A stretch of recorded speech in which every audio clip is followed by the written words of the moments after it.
Olá, um grande abraço para você. Eu já estou começando com um abraço, te acolhendo aqui, agradecendo a você que está conosco mais uma vez no seu programa Conexão Manancial e agradecendo muito a você que tem feito comentários, tem compartilhado os nossos programas, isso é muito legal. Hoje a gente guardou uma bela entrevista para você se deliciar, você curtir, você comentar, você compartilhar com um pastor, um jovem pastor, e vamos tratar aqui de alguns temas que certamente vão te levar à reflexão. O nosso objetivo aqui é sempre te levar à reflexão, fazer você pensar. Aqui ninguém quer te manipular, ninguém quer te guiar. Aqui a gente quer que você olhe à luz da Bíblia, reflita à luz da Bíblia e examine tudo sempre de acordo com a palavra, porque a palavra é Jesus, Jesus é a palavra e Ele é o único caminho, a verdade e a vida. Nós estamos trazendo hoje aqui para a gente trocar uma ideia, um pastor da Igreja Batista Central de Magalhães Bastos e também o fundador do Ministério Graça Plena, que é o pastor Leonardo Macedo. E antes da gente começar a rolar a bola, de trocar uma ideia, eu vou trazê-lo para fazer uma saudação inicial ao público aí do Conexão Manancial. Olá, meus irmãos, a graça e a paz de nosso Senhor e Salvador Jesus Cristo. É um grande prazer estar aqui hoje com o professor Cláudio Duarte. Espero conseguir, abençoar a vida dos irmãos, porque eu já sou abençoado através aí do programa do professor, eu acompanho, eu sou ouvinte e a gente está aqui para poder servir ao povo de Deus, servir aos irmãos e atender aí o que nos for solicitado. Rapidamente, Leonardo, eu queria que você fizesse um histórico breve do seu ministério, desse tempo que você já está pastoreando igrejas, e fale um pouco desse ministério que você está fundando, criou recentemente, que é o Ministério Graça Plena. Por favor. Bom, eu fui alcançado pela graça de Jesus Cristo com 16 anos de idade. Na verdade, eu sempre fui criado em igreja, fui criado na Igreja Metodista Wesleyana. Com 12 anos eu não queria mais ir para a igreja. Com 16 anos, minha mãe pregou para mim dentro de casa e minha irmã louvando um hino. Ali eu fui alcançado pela graça de Jesus. Com 17 anos eu iniciei o curso de Direito e um dia eu, dentro da igreja, eu ouvindo um pastor pregar, ele comentou num seminário, que na época era o Seminário do Sul. Eu larguei o curso de Direito, imediatamente, foi com menos de uma semana, fiz 18 anos, me matriculei no seminário e estudei, fiz o curso de Teologia. E com 23 anos, antes até de concluir o curso, eu fui ordenado ao Ministério Pastoral no dia 4 de março de 2006 e na época eu já estava à frente de uma congregação que depois veio a se tornar igreja. Depois eu continuei dando prosseguimento como pastor auxiliar,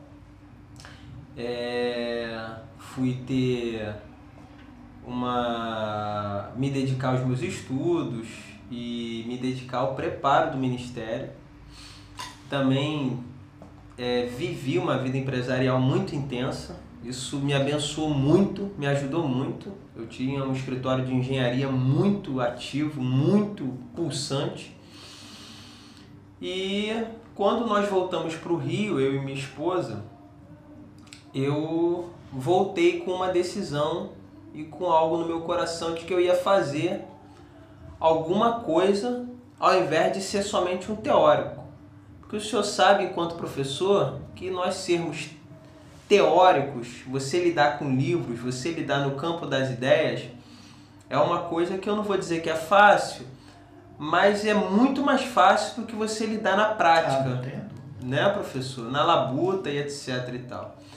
Então nós... É por isso que Jesus nunca quis ser nem fazer uma religião.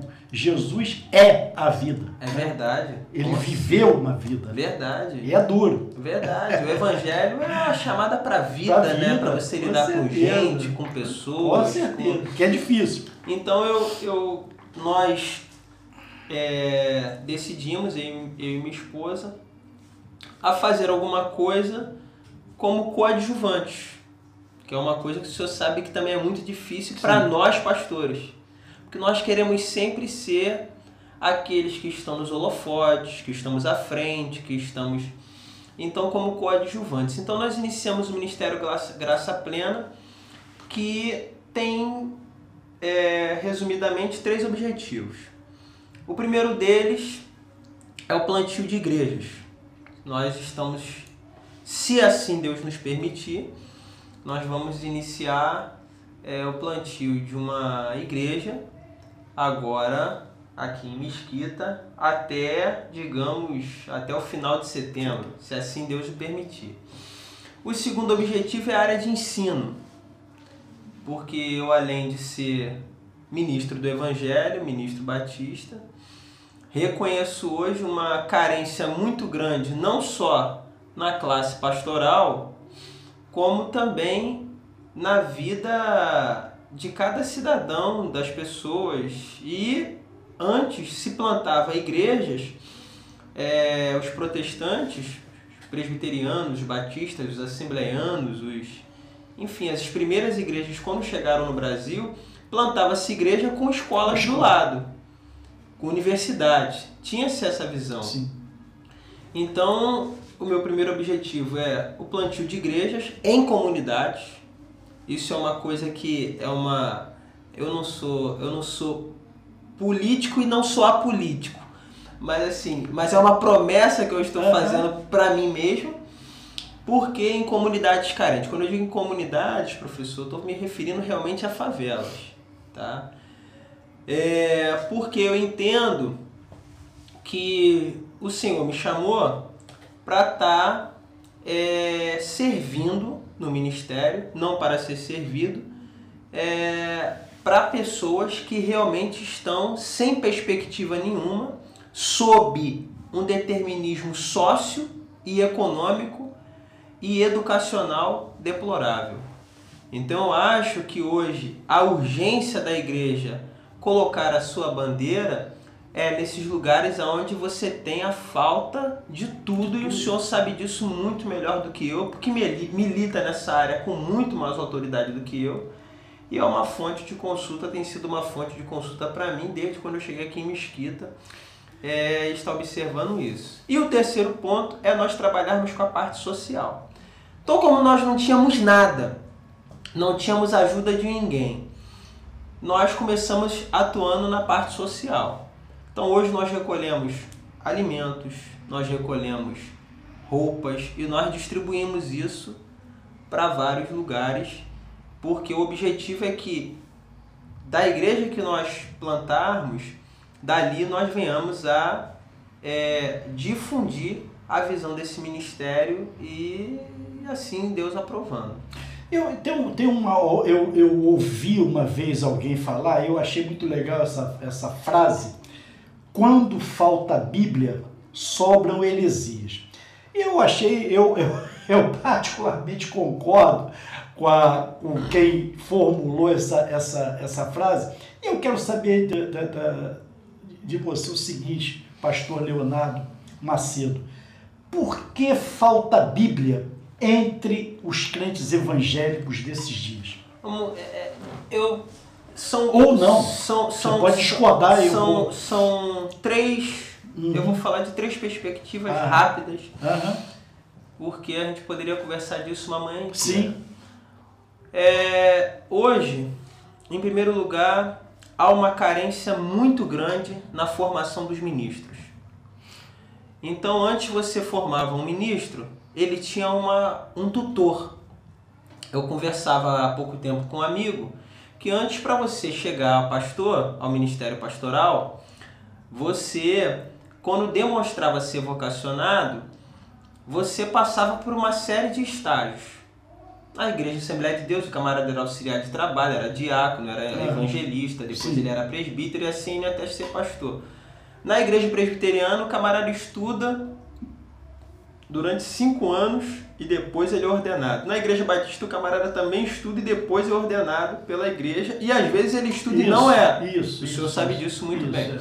Então hoje, o camarada, ele, por que falta a Bíblia? Porque ele não entende a natureza do chamado. Esse é o primeiro ponto. Por que ele não entende? Porque ele acha que ele, como pastor, ele tem que fazer de tudo menos entender e explicar e ensinar e pregar a palavra de Deus. Você vê que na Bíblia, a instituição do ministério diaconal, ela acontece para que os apóstolos não se afastassem do ministério da palavra e da oração. Então, o apóstolo São Paulo diz que pregar é uma tarefa árdua. Árdua, com certeza. E é cansativa. Então tem pessoas hoje que acham que a atividade da pregação é você abrir a Bíblia, expor o texto atabalhoadamente. Você percebe isso? E isso daí não é nenhum desmerecimento, não é nenhum demérito. Quando o camarada vai ler o texto, ele já começa demonstrando que ele não se preparou. É uma falta de respeito ao Deus que o chamou, se é que foi chamado, a quem o está ouvindo e a ele mesmo. E aí o que acontece? Esse camarada ele não tem, às vezes, a menor condição de estar alimentando o rebanho, e aí da onde ele começa a inserir na igreja sincretismos, práticas antibíblicas. Toda semana ele tem que estar com alguma coisa nova, porque a palavra de Deus ela passa a não bastar. E como nós olhamos para o ministério do Senhor Jesus Cristo, nos 4 evangelhos, Jesus mais ensinou do que pregou. Com toda certeza. Isso que é interessante. Hoje parece que é uma ânsia pelos púlpitos, né? Nada errado. Ok. Só que isso que você acabou de falar, a ênfase do ministério, do Deus Todo-Poderoso, do dono da igreja, vou repetir para alguns que ainda não sabem, do dono da igreja, Jesus Cristo, era e foi ensino. E ele às vezes ensinou para 1, para 2, que a perspectiva de Jesus jamais foi quantitativa. E a gente descartou isso. Hoje inclusive igrejas batistas encerraram EBDs, escolas bíblicas dominicais, por falta de gente para estar lá estudando a palavra aos domingos. O primeiro motivo, então, é o mau preparo dos ministros. O segundo motivo que acontece, professor, hoje, é que o camarada, ele, para poder alcançar a numerolatria, ou seja, ele alcançar os números de forma rápida, ele faz de tudo menos pregar a palavra. Então, o que acontece? Você tem um ministro mal preparado, você tem um povo imediatista, ansioso por práticas sincréticas, por práticas medievais pré-reforma. Antes, você veja uma coisa muito interessante com o apóstolo Paulo, ele, para começar o ministério dele, as pessoas não sabem. Ele foi preparado por Deus durante 13 anos, mas antes disso, ele já era doutor da lei. Então é um camarada com preparo. Tem uma frase do Billy Graham que ele diz o seguinte, que se ele tivesse 3 anos para servir o ministério, 2 anos ele estudaria e 1 ano ele praticaria. Eu não estou dizendo que o ministério é só você se preparar intelectualmente, mas não dá para fazer uma coisa sem a outra. Com certeza. Você vê que as denominações que cresceram no nosso país são denominações que valorizaram a palavra. Eu até, inclusive, pastor Leonardo, eu não sei onde eu li, senão, logicamente, citaria a fonte. Mas eu li recentemente, está havendo uma reversão de expectativas. Já há uma migração de crentes das igrejas pentecostais e neopentecostais para as igrejas ditas históricas, por conta de essas pessoas já não aguentarem ouvir tanta bobagem e não ouvirem mais nessas igrejas Bíblia. E é interessante isso, porque houve uma migração, um aceleramento nessas igrejas neopentecostais bastante grandes, 10, 15 anos atrás, e já esse movimento de reversão já foi detectado. As pessoas saindo, e aí o que acontece? Cada vez mais essas pessoas vão buscar, esses donos de igreja, vão buscar técnicas de marketing para poder atrair, manter os seus fiéis, porque a Bíblia para eles, como você falou, é insuficiente. O senhor, há alguns dias atrás, fez uma reflexão falando sobre o Evangelho da Cruz. Eu ouvi. Então, as pessoas hoje, nós precisamos, enquanto pastores, enquanto ministros, enquanto pessoas que influenciamos, voltar a pregar as doutrinas bíblicas principais, como a salvação pela graça, o Evangelho é você se parecer com Jesus Cristo, a morte vicária de Jesus na cruz do Calvário. Então, tem um final, tem céu e inferno, tem céu, tem inferno. Tem jeito. Então, você vê hoje, então, o senhor falou sobre essa questão, e a Bíblia é a mãe de todas as heresias para quem quer. O camarada pega a Bíblia, com certeza, ele adapta para aquilo que ele quiser. Isso. Então, o terceiro aspecto que eu acho que talvez é o mais engraçado, até chega a ser cômico se não fosse trágico, é que você percebe que o povo ele não encontra na palavra de Deus, ele está aprendendo a encontrar em Freud, em Jung, Lacan. A coisa mais ridícula é um pastor quando ele vai ao púlpito e ele faz uma série de citações, mas ele não faz citação. Você vê que o cara não tem intimidade com Deus, não tem intimidade com a palavra, não tem intimidade com teologia. Tem gente que chega ao absurdo de dizer que ele não precisa de ler livros, que ele não precisa de ler a Bíblia. Eu gosto de uma ilustração. Você é um tolo, né? Desculpa, você não pode falar, mas eu posso. Você é um imbecil. É por isso que eu gosto do senhor. Não, isso é um imbecil. Mas o senhor vê, tem uma ilustração muito interessante. Falta espaço para tanta imbecilidade. Ai, meu Deus, o senhor é um barato, o senhor não existe.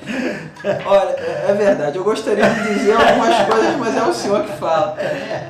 Eu tenho um pastor, eu tenho uma ilustração, né, o John Stott conta num livro que o pastor, ele chegou para a igreja e dizia o seguinte: olha, eu preparo meu sermão na minha ida da minha casa para a igreja. Só que ele morava do lado da igreja. Aí o conselho da igreja fez o que com esse pastor? Botou ele para morar a 8 quilômetros de distância da igreja. Naquela época em que a pessoa ia a pé ou ia a cavalo.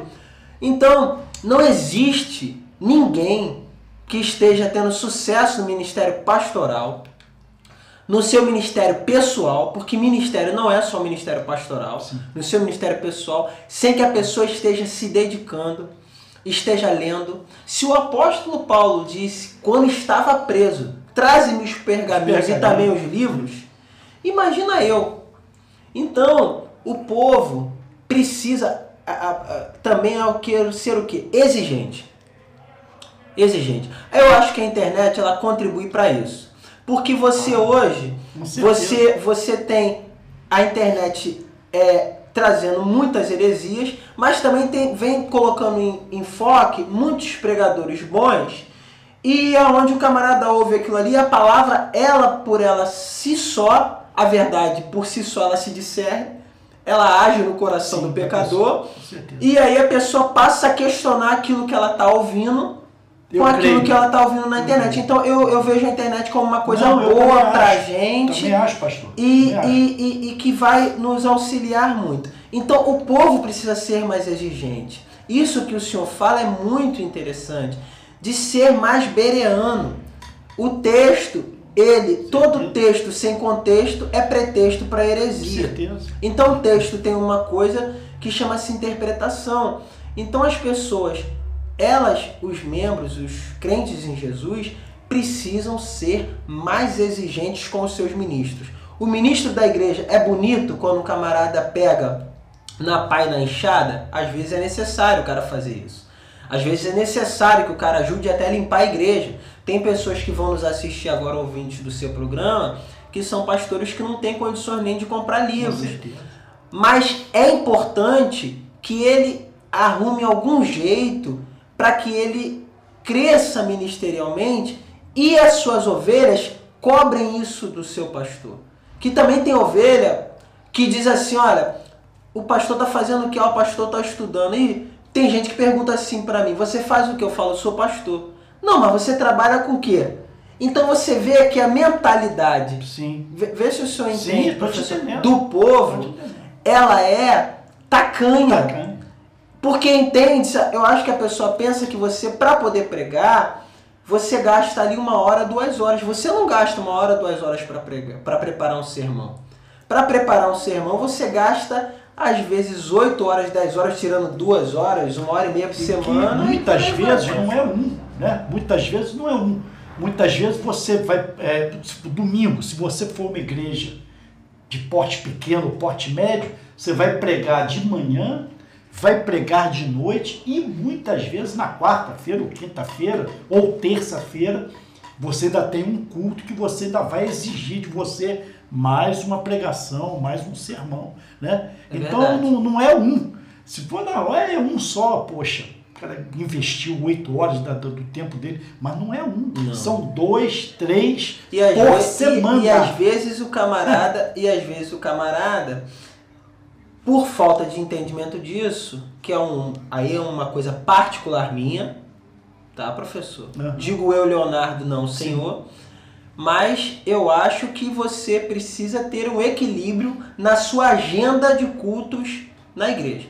Não dá, eu acho que hoje, na vida pós-moderna em que nós vivemos, na sociedade em que nós vivemos hoje, você ter uma agenda de cultos públicos, onde você tenha cultos quase todos os dias, obrigando que os membros vá quase todos os dias, e ninguém vai dar conta disso, pelo amor de Deus, com toda certeza. Muito menos o ministro, ele vai ou sacrificar a sua família, ou a sua saúde, ou o púlpito. Quase sempre ele sacrifica o púlpito. Como, aliás, é uma das...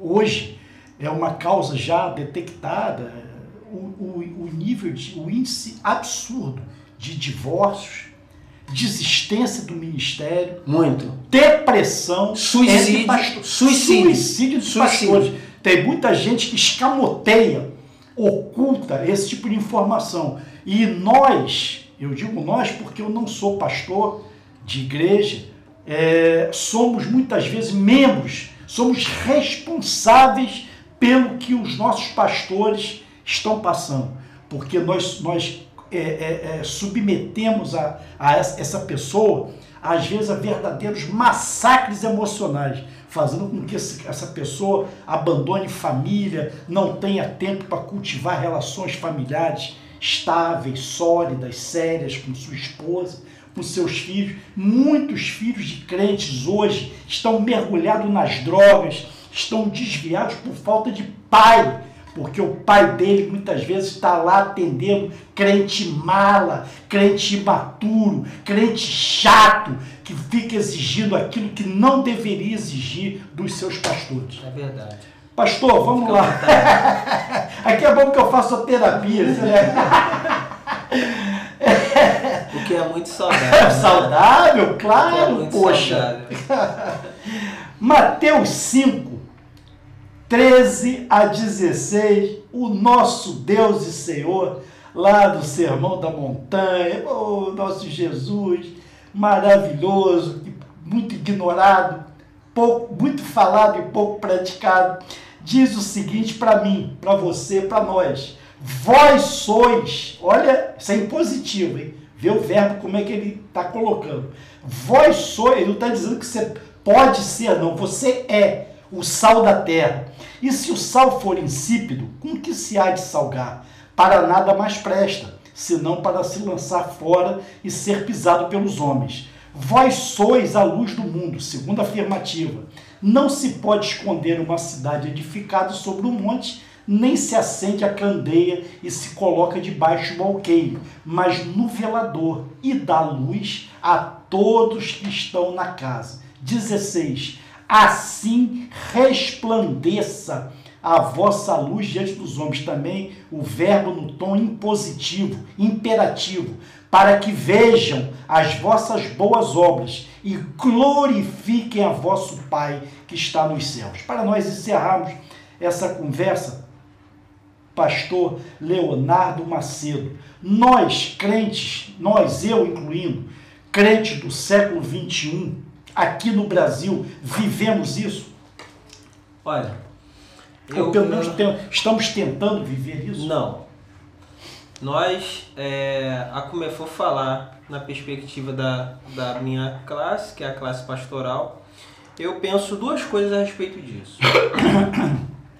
Eu penso que o sal, desse texto, o sal não pode ser insípido, ou seja, ele tem que dar gosto, e ele não pode ficar dentro do saleiro. A palavra igreja, que vem do grego eclesia, que significa chamados para fora, nós não podemos pegar e entender que a igreja ela está limitada a nós estarmos em 2 horas de culto dia de semana, 2 horas no domingo de manhã e 2 horas no domingo à noite. Ser cristão, ser discípulo de Jesus é muito mais do que isso. Nunca houve uma era onde nós pudéssemos implantar, colaborar para que os valores do reino de Deus, que nós somos cidadãos do reino de Deus, não é desse reino. Temos um rei e somos cidadãos desse reino. E aonde nós estamos implantando esse reino. Nunca houve oportunidade tão grande para nós implantarmos esse reino e espalharmos esses valores como nessa era agora.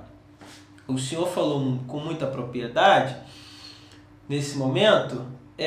Eu tenho, falando sobre política, que é uma coisa que eu gosto muito, eu tenho 2 pensamentos a respeito disso. O primeiro deles é que quando Deus chama um ministro para ser ministro, isso também é uma opinião pessoal minha, tem uma frase do Spurgeon que ele disse para os seus alunos o seguinte: olha, se a rainha da Inglaterra, ele dizia o seguinte: chamar vocês alguma vez para que vocês sejam embaixadores, vocês não aceitem, porque vocês já são embaixadores de Cristo.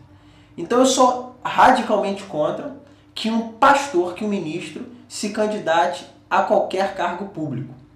Mas sou extremamente contra também que um ministro seja avesso à vida política da sua cidade e aos problemas que acontecem no seu município, no seu estado, no seu país. Nós temos um exemplo disso, que foi Martin Luther King Jr. Nos Estados Unidos. Ele era um pastor batista. Nós temos muitos exemplos como Abraham Kuyper, que foi um pregador e um estadista holandês, um homem de fé reformada, que também ajudou muito nessa questão. Billy Graham foi um conselheiro de presidente. Então, o que eu acho? Eu acho que a gente precisa entender o seguinte, que nós precisamos... Jesus foi chamado de beberrão de vinho, comilão, que andava no meio de pecadores e meretrizes. Então nós precisamos entender o seguinte: Paulo disse que se nós não quiséssemos estar nesse mundo, a gente tinha que estar em outro lugar, a gente não quisesse ser chamado de cidadão desse mundo. Então a gente tem que entender em primeiro lugar que a gente está nesse mundo, que a gente foi chamado para ser sal da terra e luz do mundo nesse mundo de hoje. Com certeza. Então não adianta nós pegarmos e dizermos com uma arrogância que não é cristã, que não vai expressar a beleza do Evangelho de Jesus Cristo, e nos afastarmos dos meios sociais, dos meios de convívio. Somos nós que deveríamos liderar as passeatas contra as corrupções, contra aquilo que não está de acordo com a palavra de Deus. Somos nós que deveríamos levantar e que devemos levantar a bandeira, professor, contra essa situação. Se você não tem saúde nesse país, demorou muito para que percebêssemos que não se tem educação, se não tem saúde.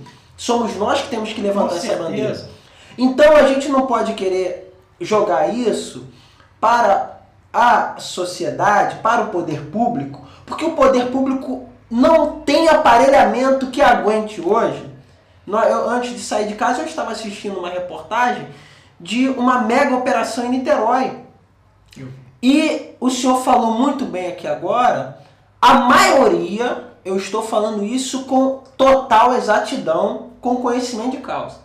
A maioria das pessoas que estão no narcotráfico e no tráfico e que estão na criminalidade são pessoas que tiveram algum contato ou que são filhos de protestantes ou de evangélicos. Se você vir pelos nomes o que tem no sistema penal de Isaías, Samuel, Davi, loucura, loucura. Isso denota ou o pai, ou a mãe, ou a avó, ou o avô tem.